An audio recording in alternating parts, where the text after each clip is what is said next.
اللہ رب العزت کا بڑا پیارا مہینہ، بڑا خوبصورت مہینہ رمضان المبارک کا مہینہ ہے۔ اس مہینے کو بڑی فضیلت حاصل ہے۔ سال کے اندر سب سے خوبصورت مہینہ جو ہے وہ رمضان المبارک کا مہینہ ہوتا ہے، جس میں اللہ رب العزت کی محبت عروج پر ہوتی ہے، اس کی رحمت عروج پر ہوتی ہے، اس کی مغفرت عروج پر ہوتی ہے۔ اللہ رب العزت اپنے بندے سے بڑی محبت کرتے ہیں، اور اللہ تعالیٰ نے جس روح کو پیدا کیا، انسان کی فطرت ہے کہ وہ اللہ تعالیٰ سے محبت کرتی ہے۔ روح انسانی کی فطرت ہے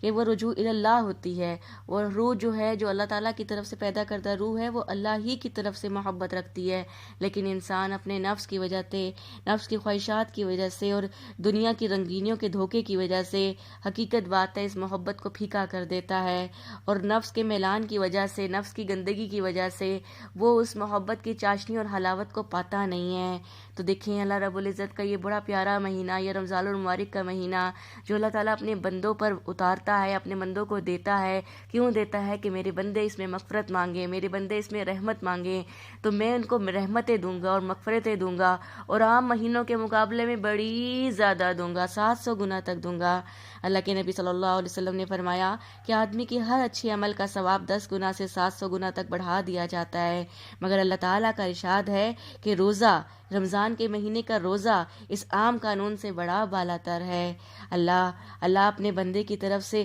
اب جب بندہ اللہ کے لیے روزہ رکھتا ہے تو بندے کی طرف سے اللہ تعالیٰ کے لیے ایک خاص تحفہ ہے، اور اللہ تعالیٰ ہی اس کا اجر و ثواب دیتے ہیں۔ اللہ فرماتے ہیں میرا بندہ میری رضا کے واسطے اپنی خواہش نفس کو اور کھانا پینا چھوڑ دیتا ہے تو روزہ دار کے لیے 2 مسرتیں ہوتی ہیں، ایک افطار کے وقت، دوسرا اپنے مالک و مولا کی بارگاہ میں شرفیابی کے وقت۔ اور قسم ہے کہ روزہ دار کی منہ کی بدبو اللہ کے نزدیک مشک کی خوشبو سے بھی بڑی بہتر ہوتی ہے، اور روزہ ڈھال ہوتا ہے، اور روزہ بندے کو گناہوں سے پاک کر دیتا ہے۔ ایک جگہ نبی کریم صلی اللہ علیہ وسلم نے فرمایا جب رمضان کی پہلی رات ہوتی ہے تو شیاطین اور سرکش شیطان جکڑ دیے جاتے ہیں، اور دوزخ کے سارے دروازے بند کر دیے جاتے ہیں، اور ان میں سے کوئی بھی دروازہ کھلا نہیں رہتا، اور جنت کے تمام دروازے کھول دیے جاتے ہیں اور اس کا کوئی بھی دروازہ بند نہیں کیا جاتا، اور اللہ کا منادی پکارتا ہے کہ اے خیر اور نیکی کے طالب، قدم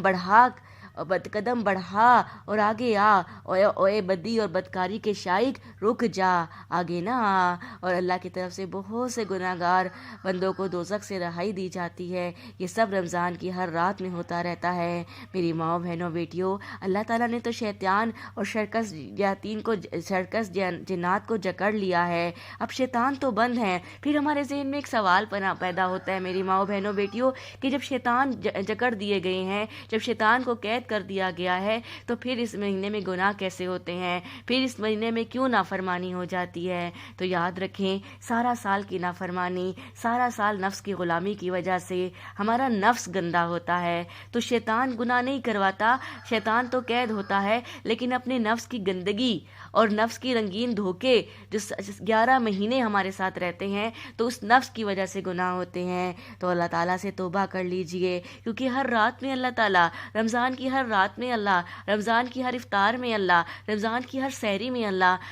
گناہ گاروں کی مغفرت فرما رہا ہے، مانگنے والے کی دعاؤں کو قبول فرما رہا ہے۔ تو ہم نے رمضان کی برکات سے فائدہ اٹھانا ہے، رمضان کا ایک ایک لمحہ اللہ کی عبادت میں گزارنا ہے، اور رمضان میں روزے رکھنے والوں کے لیے جنت کی 8 دروازے کھول دیے جاتے ہیں۔ ایک حدیث مبارکہ میں آتا ہے کہ جنت کے دروازوں میں ایک خاص دروازہ الریان ہے، اور اس دروازے سے قیامت کے دن صرف روزہ داروں کا داخلہ ہوگا۔ اللہ مجھے اور آپ کو بھی اس میں داخل ہونے والا بنائے اور روزے کا حق پورا کرنے والا بنائے۔ ایک جگہ آپ صلی اللہ علیہ وسلم نے ارشاد فرمایا کہ جو رمضان میں ایک روزہ بھی جان بوجھ کر چھوڑ دے بغیر رخصت شرعی کے اور بلا مرض کے تو تمام عمر کا روزہ رکھنا اس کا بدلہ بھی نہیں اتار سکتا۔ اللہ اکبر کبیرہ، کہ ایک روزہ جو